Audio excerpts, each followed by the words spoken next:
आज की क्लास में मैं आपके लिए लेकर आया हूं मेंसुरेशन का पार्ट नंबर 8 और पार्ट नंबर 8 में हम लोग पढ़ने वाले हैं बेलन यानी कि सिलेंडर। ठीक है, सबसे पहले हम लोग सिलेंडर का फार्मूला देखेंगे और सिलेंडर का कॉन्सेप्ट समझेंगे। उस पर आधारित हम लोग 12 क्वेश्चन करने वाले हैं सिलेंडर पर आधारित। तो चलिए क्लास को स्टार्ट कर लेता हूं। उससे पहले यदि आप नए हैं, चैनल पर पहली बार विजिट किए हैं तो चैनल को सब्सक्राइब कर लेना एंड वीडियो को लाइक कर देना। तो ये रहा देखिए सिलेंडर। तो सिलेंडर के प्रतीक के बारे में बात कर लेते हैं कि रेडियस को किससे प्रदर्शित करते हैं, ऊंचाई को किससे प्रदर्शित करते हैं। तो देखिए रेडियस यानी कि बात कर लेते हैं त्रिज्या, यानी कि small r is equal to त्रिज्या बोला जाता है। ठीक है, तो स्मॉल आर से प्रदर्शित करते हैं त्रिज्या को, एच से प्रदर्शित करते हैं ऊंचाई को। ठीक है, ऊंचाई को। ठीक है, एस से प्रदर्शित करते हैं ऊंचाई को। अब देखिए यहाँ पर त्रिज्या और ऊंचाई कहाँ कहाँ पर है। ठीक है, तो यहाँ पर देखिए इस वाले पॉइंट से लेके इस वाले पॉइंट के बीच की दूरी को बोला जाता है, ठीक है, स्मॉल आर यानी कि त्रिज्या बोला जाता है। ठीक है, अब यहाँ से देखिए इस वाले पॉइंट से लेके इस वाले पॉइंट के बीच की दूरी को बोला जाता है क्या, यहाँ से बोला जाता है इस वाले पॉइंट से लेके इस वाले पॉइंट के बीच की दूरी को एच यानी कि हाइट बोला जाता है। ठीक है, क्या बोला जाता है, हाइट बोला जाता है।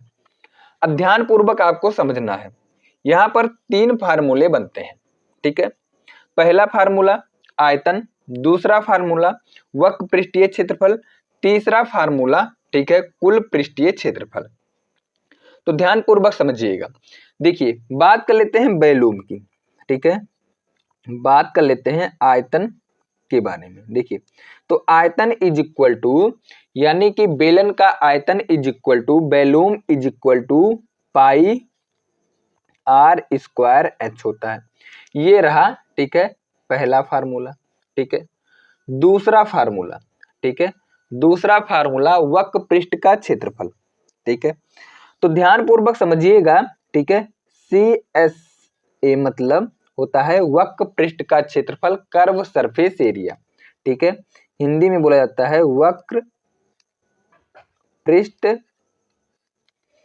का क्षेत्रफल, हिंदी में बोला जाता है। ठीक है, इसे बोला जाता है वक्र पृष्ठ का क्षेत्रफल। तो वक्र पृष्ठ का क्षेत्रफल इज इक्वल टू होता है ठीक है आधार का परिमाप। ठीक है, यानी कि यहां से हो जाएगा, ये हो जाएगा आधार का परिमाप, ये हो जाएगा पेरीमीटर, आधार का परिमाप यानी कि पेरीमीटर गुणे ठीक है गुणे ऊंचाई होता है। ये हमेशा याद रखिएगा। ठीक है, कर्व सरफेस एरिया के कंडीशन में। ठीक है, यानी कि आधार का परिमाप गुणे ऊंचाई, यानी कि ऊंचाई से गुणा करा देते हैं तो ये हो जाएगा कर्व सरफेस एरिया, वक्र पृष्ठ का क्षेत्रफल निकल के आ जाएगा। तो आधार का परिमाप कितना है, तो यहां पर देखिए ये रहा आधार। ठीक है, ये रहा आधार। तो ये जो आधार है एक सर्किल बना हुआ है।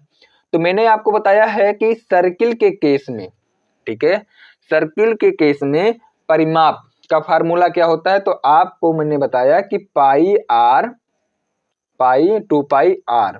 ठीक है, ये है ठीक है वृत्त का परिमाप। तो आधार का परिमाप क्या हो जाएगा, वृत्त का परिमाप। तो वृत्त का परिमाप कितना हो जाएगा, तो 2 पाई आर होता है। ठीक है, 2 पाई आर। ऊंचाई को एच से प्रदर्शित कर देते हैं, इसीलिए मल्टीप्लाई करना होगा एच से।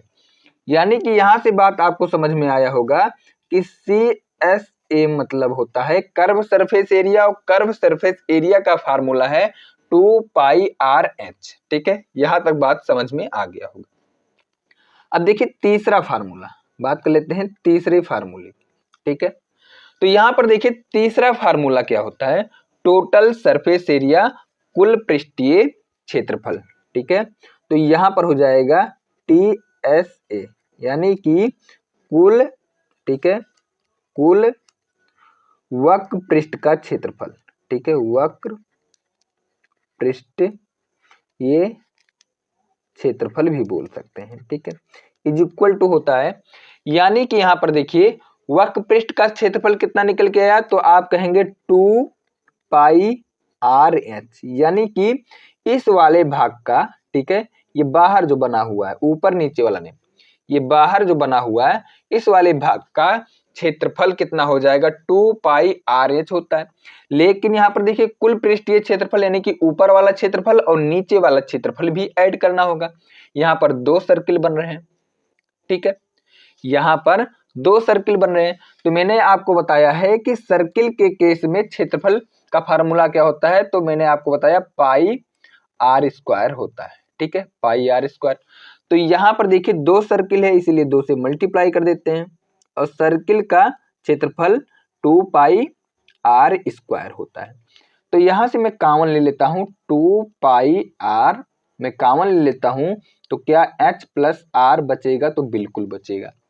तो यही आपका जो है, ठीक है, यही आपका क्या हो जाएगा, यही आपका TS से, ठीक है, TS से हो जाएगा यानी कि टोटल सरफेस एरिया, ठीक है।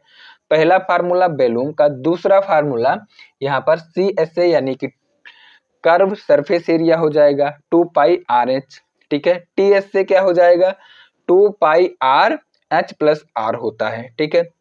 ये तो बात कर लेते हैं इसी में खोखले बेलन की, ठीक है।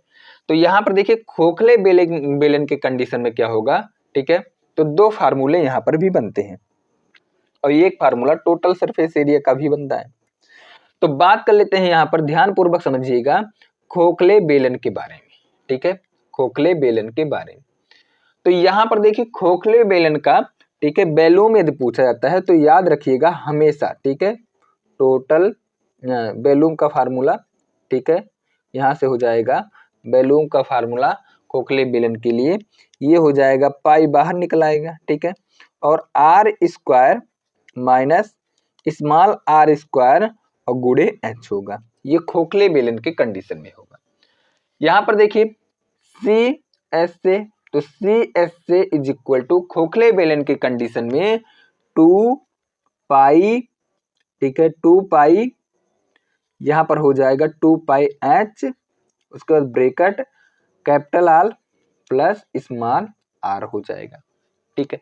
उसके बाद देखिए टोटल सरफेस एरिया का फार्मूला होगा, तो यहाँ पर देखिए ये हो जाएगा 2π, ठीक है, bracket capital R plus small r bracket H plus capital R minus small r। यहाँ पर देखिए कैपिटल R और स्मॉल r क्या है, तो यहाँ पर ध्यान पूर्वक समझिएगा, capital R is equal to, यहाँ पर देखिए ये हो जाएगा बाह्य त्रिज्या, ठीक है, ये हो जाएगा बाहर वाला त्रिज्या होगा क्योंकि खोखला है। और small r is equal to, ठीक है, small r is equal to ये हो जाएगा आंतरिक, ठीक है, त्रिज्या यानी कि अंदर वाले भाग का त्रिज्या हो जाएगा। तो बात समझ में आ गया। अब यहां से देखिए h इज इक्वल टू, तो h इज इक्वल टू सभी को मालूम होगा h इज इक्वल टू ऊंचाई होता है, ठीक है, h इज इक्वल टू ऊंचाई होता है। तो ये रहा फार्मूला, ठीक है, टोटल 3 फार्मूले इसमें भी बनते हैं, ठीक है, खोखले बेलन के कंडीशन में। तो चलिए हम लोग क्वेश्चन की तरफ मूव करते हैं और देखते हैं क्वेश्चन नंबर 1। देखिए क्वेश्चन नंबर 1, एक बेलन की त्रिज्या और ऊंचाई का अनुपात 6:7 है, ठीक है, और इसका आयतन 792 सेंटीमीटर क्यूब है, तो इसके वक्र पृष्ठीय क्षेत्रफल की गणना आपको करना है, ठीक है। तो ध्यान पूर्वक समझिएगा इस केस में, ठीक है, आपको ध्यान पूर्वक समझना होगा। यहां पर क्या दिया गया है, यहां पर दिया गया है बैलून यानी कि आयतन दिया गया है 792। मैंने आपको फार्मूला बताया कि बैलून, ठीक है, बैलून इज इक्वल टू, ठीक है, पाई r² h, और पाई r² बैलून का मान यहां पर दिया गया है 792, यानी कि यहां पर लिख सकते हैं 792 इज इक्वल टू, ठीक है, पाई का मान यहां पर है 22/7, ठीक है, 22/7 गुणे r का मान यहां पर देखिए त्रिज्या दिया गया है, तो r का यहां पर मान दिया गया 6 रेशियो, यहां पर देखिए रेशियो में इसलिए मैं 6x कर लेता हूं और यहां पर देखिए 7x कर लेता हूं ऊंचाई को, ठीक है। तो यहां पर देखिए दिया गया है रेशियो, ठीक है, तो रेशियो दिया गया है 6:7 है, तो यहाँ पर देखिए r के स्थान पर यहाँ पर हो जाएगा 6x के पावर 2 हो जाएगा, बिल्कुल सही हो जाएगा। गुणे यहाँ पर देखिए h का वैल्यू 7x है, तो सॉल्व कर लेता हूं। तो मैं 7 से 7 कैंसिल आउट कर देता हूं। अब यहाँ पर देखिए 792 इज इक्वल टू 22 गुणे 6×36 हो जाएगा, और यहाँ पर हो जाएगा x³ हो जाएगा। यहाँ तक किसी को कोई दिक्कत?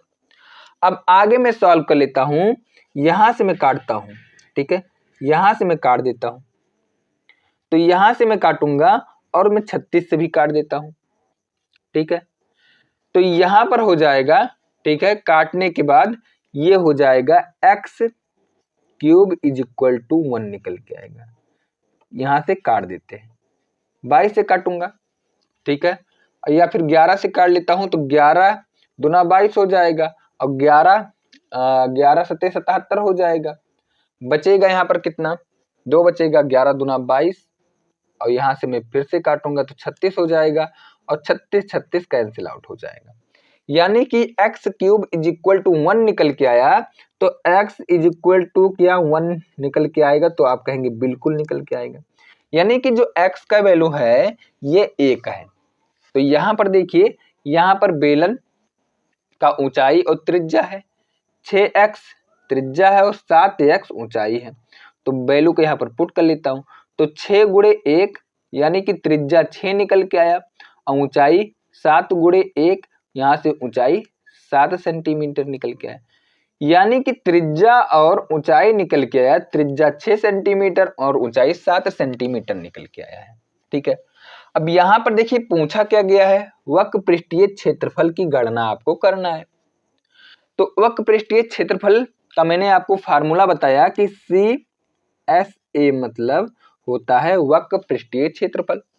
फार्मूला है, ठीक है, 2πRh, ठीक है, यानी कि 2 पाई के स्थान पर 22/7, ठीक है, r के स्थान पर, ठीक है, r के स्थान पर यहां से हो जाएगा 6 और h के स्थान पर 7 हो जाएगा। मैं 7 से 7 कैंसिल आउट कर देता हूं, यहां से हो जाएगा 44, और 44 गुणे 6, 6 चौक 24 के 4, 6 चौक के 24 और 2, यहां से हो जाएगा कितना 26, ठीक है, 26 हो जाएगा।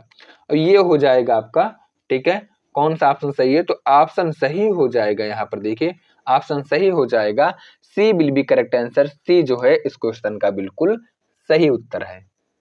क्वेश्चन नंबर देखिए 2, एक बेलन का व्यास दिया गया है 14 सेंटीमीटर है और इसकी ऊंचाई 9 सेंटीमीटर है। बेलन का संपूर्ण पृष्ठीय क्षेत्रफल ज्ञात कीजिए, ठीक है।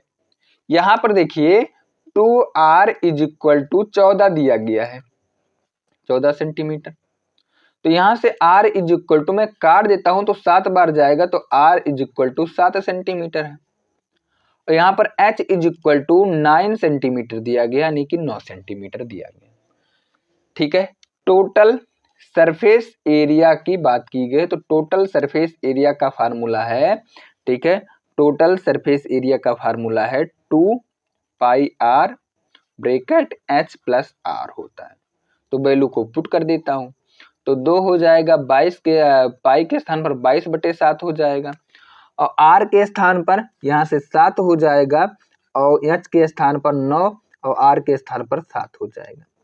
मैं 7 से 7 कैंसिल आउट कर देता हूं और यहाँ से गुणा करा देता हूं, तो ये हो जाएगा 44, और 44 गुणे यहाँ पर देखिए 9 और 7 16 हो जाएगा, 16 चौक के 64, यानी कि लास्ट में 4 होना चाहिए, और 16 चौक के 64 हो जाएगा, और 64, ठीक है, 16 चौक के 64 हो जाएगा, और यहाँ पर देखिए 64 और 6 कितना हो जाएगा, तो 64 6 70 हो जाएगा, ठीक है।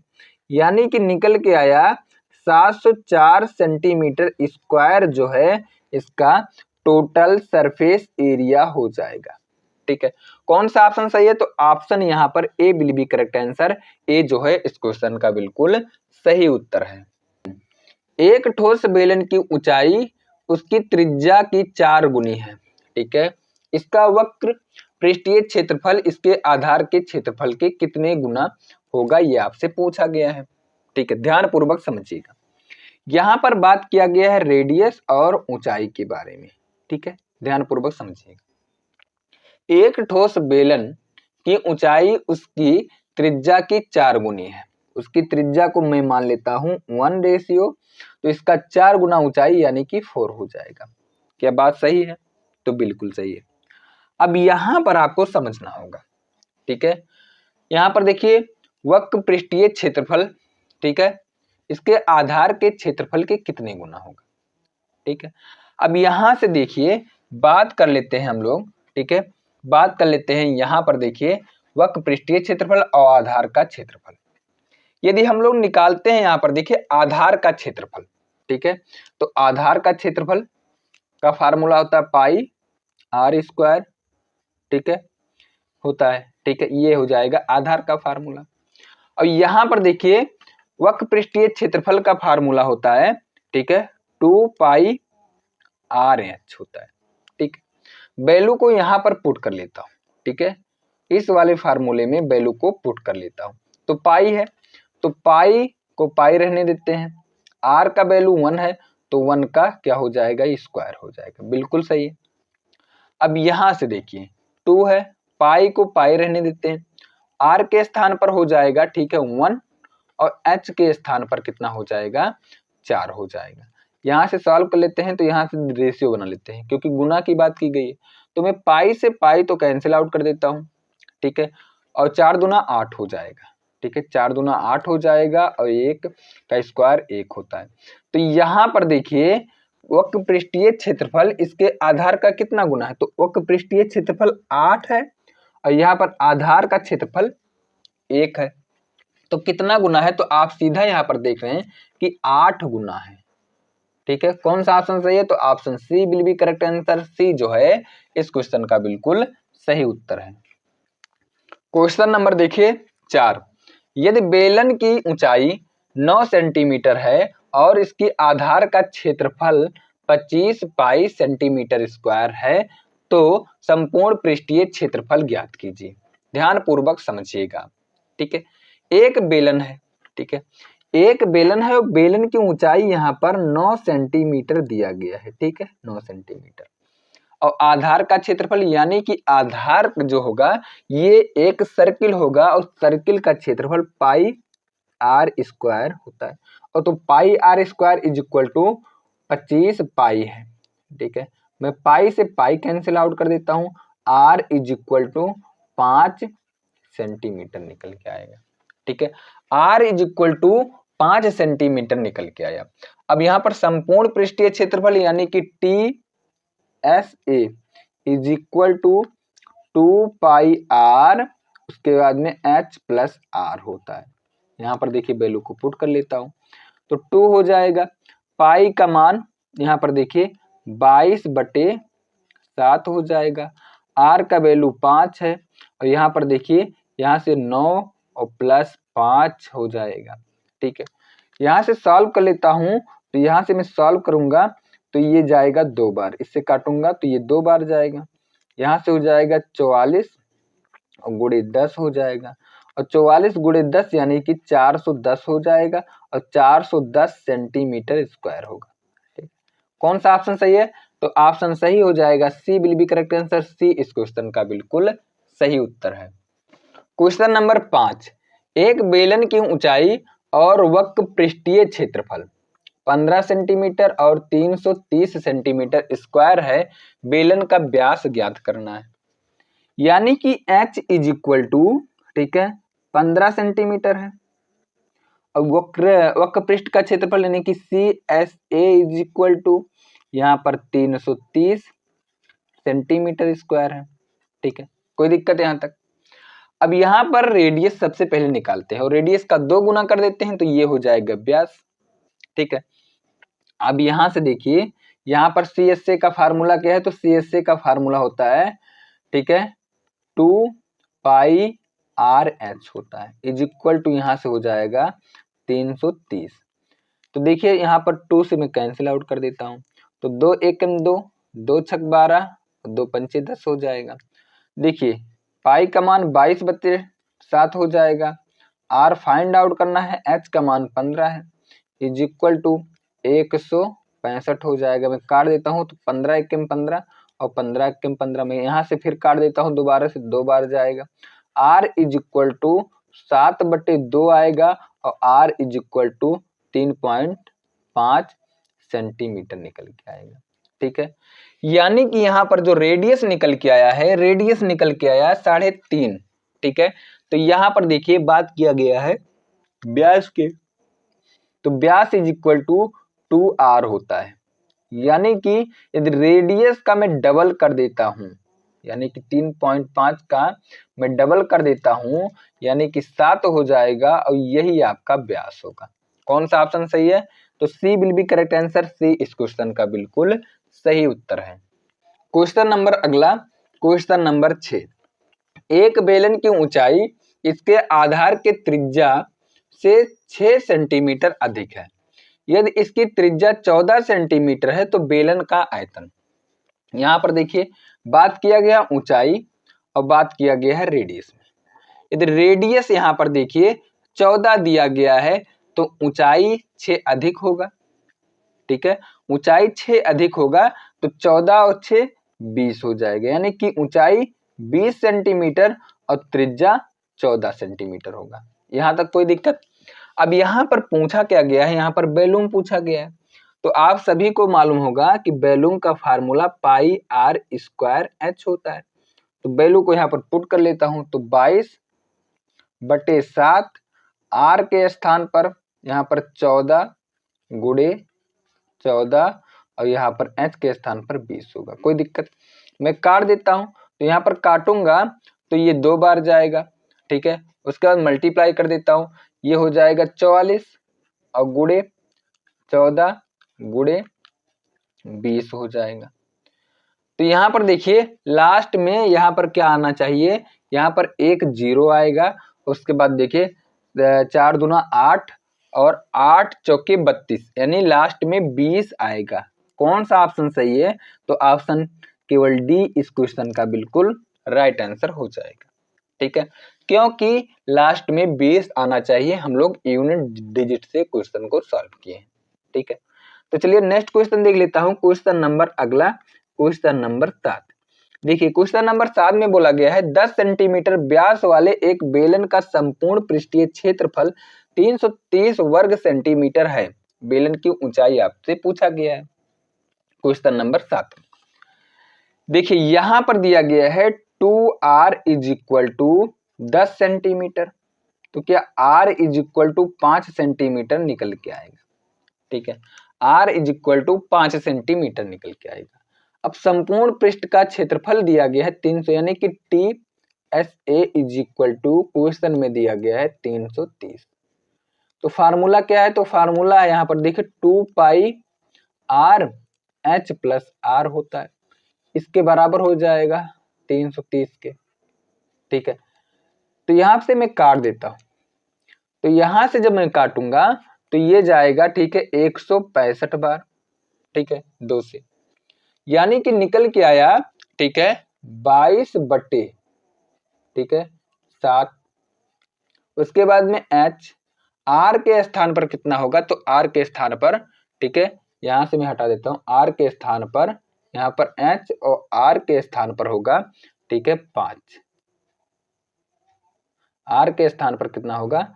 तो r के स्थान पर 5 होगा और इज इक्वल टू 165 होगा। तो यहां तक आप सहमत हैं?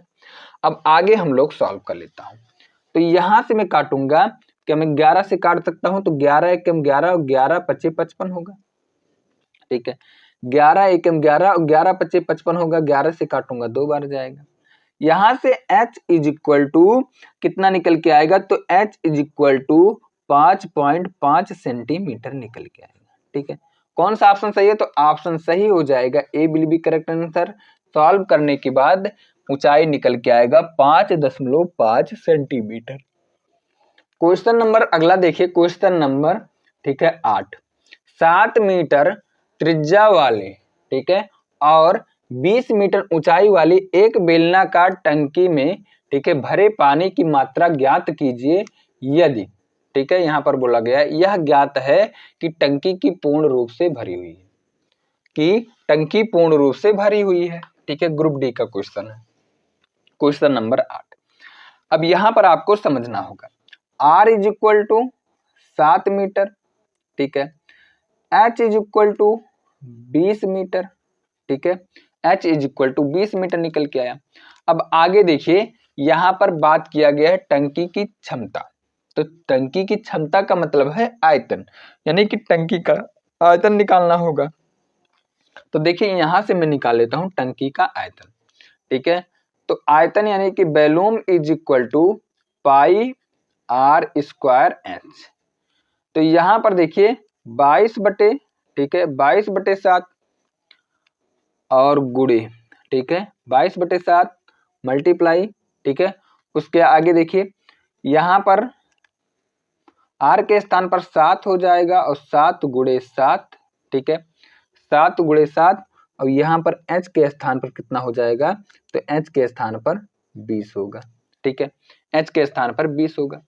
तो यहाँ से मैं 7 से 7 कैंसिल आउट कर देता हूँ, यहाँ से सॉल्व करूंगा तो यहाँ से हो जाएगा 22 गुणे 7 गुणे, ठीक है, 20। क्या ऑप्शन से हम लोग जा सकते हैं, तो बिल्कुल जा सकते हैं। लास्ट में यहाँ पर देखिए लास्ट में जो है एक 0 आएगा, तो यहाँ पर देखिए ऑप्शन बी बिल्कुल सही नहीं है, ठीक है। यहाँ पर देखिए मैं सॉल्व कर लेता हूँ, 2 दूना 4 और 4 7 28, लास्ट में 8 आना चाहिए 0 के बाद, तो केवल डी ही ऑप्शन है, डी लगा सकते हैं, ना ऑप्शन ए सही है ना ऑप्शन सी सही है, ठीक है। तो ऑप्शन डी जो है इस क्वेश्चन का बिल्कुल सही उत्तर है।